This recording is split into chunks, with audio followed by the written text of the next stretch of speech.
Assalamualaikum, damai sejahtera bagi kita semua. Perkenalkan, nama saya Hidwati Dahliana Manalu. Saya mahasiswi dari Universitas Mitra Karya, Prodi Teknik Informatika Reguler A semester 2. Di sini saya akan menyampaikan sedikit tentang pasca kemerdekaan.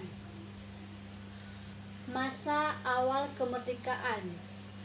Sejak saat itu, Pancasila sudah dijadikan falsafah hidup bangsa dan dasar negara Indonesia.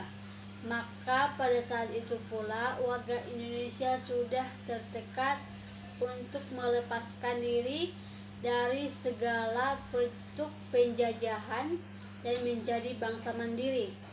Artinya, warga Indonesia ingin menentukan nasib bangsanya sendiri tanpa ada campur tangan dari penjajahan yang terlepas dari bentuk ancaman apapun, baik dari dalam maupun dari luar negeri. Dalam penerapan Pancasila di masa awal kemerdekaan ditemukan banyak permasalahan. Di antaranya yang pertama, pemberontakan PKKI atau Partai Komunis Indonesia di Medium pada tanggal 18 September 1948. Yang kedua, pemberontakan Darul Islam atau Tentara Islam Indonesia. Pemberontakan ini bertujuan untuk menggantikan Pancasila dengan syarat Islam sebagai dasar negaranya.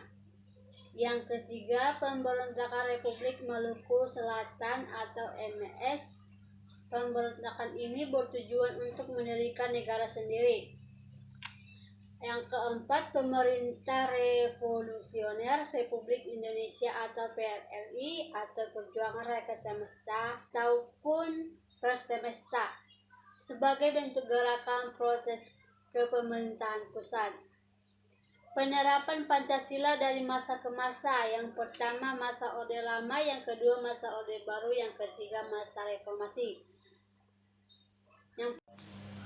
Yang pertama, masa Orde Lama. Penerapan Pancasila pada masa Orde Lama terjadi pada tahun 1956 hingga 1966. Periode ini dikenal dengan demokrasi terpimpin. Selain itu, pada masa ini, bangsa Indonesia masih mengalami peralihan dari bangsa yang terjajah menjadi bangsa sepenuhnya merdeka. Maka dari itu, dalam penerapannya masih diperlukan proses adaptasi sebagai masyarakat yang merasa setuju dan sebagai lagi merasa keberatan. Namun, dalam penerapan ditemui beberapa tindakan penyimpanan terhadap Pancasila. Salah satunya ia memberontakkan PKI yang dilakukan oleh DNID pada 30 September 1965. Pemberontakan ini bertujuan untuk mengubah ideologi menjadi komunis. Yang kedua, masa Orde Baru. Masa Orde Baru dimulai saat Soeharto resmi ditetap menjadi presiden. Dalam masa pemerintahannya, Soeharto berusaha untuk memulihkan kembali beberapa kekacauan yang sebelumnya terjadi di Indonesia. Upaya pemulihan kembali ditandai dengan dibuatnya Repelita atau Rencana Pembangunan 5 tahun, diadakannya pemilu, pendidikan pelaksanaan pandemo, menghayatan dan pengalaman Pancasila, serta pemerintahan pembangunan.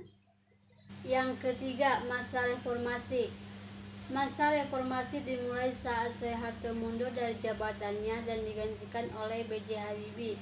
Dalam pemerintahannya, B.J. Habibie berusaha untuk memperbaiki sistem ekonomi, mereformasi bidang politik dan hukum, mengeluarkan Undang-Undang Nomor 9 Tahun 1998 tentang kemerdekaan, menyatakan pendapat di muka umum, dan lain-lain. Mulai pada masa reformasi, penerapan Pancasila sebagai ideologi negara terus digaungkan hingga saat ini. Tidak hanya itu, upaya penggantian ideologi Pancasila dengan ideologi lainnya juga berkurang.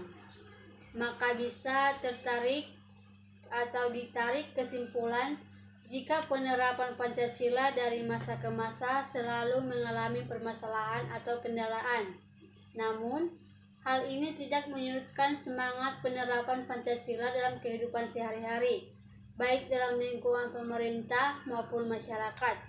Sekian hasil dari penerapan Pancasila dari masa ke masa yang saya sampaikan. Jika ada kata kesalahan, saya mohon maaf. Sekian dan terima kasih. Assalamualaikum.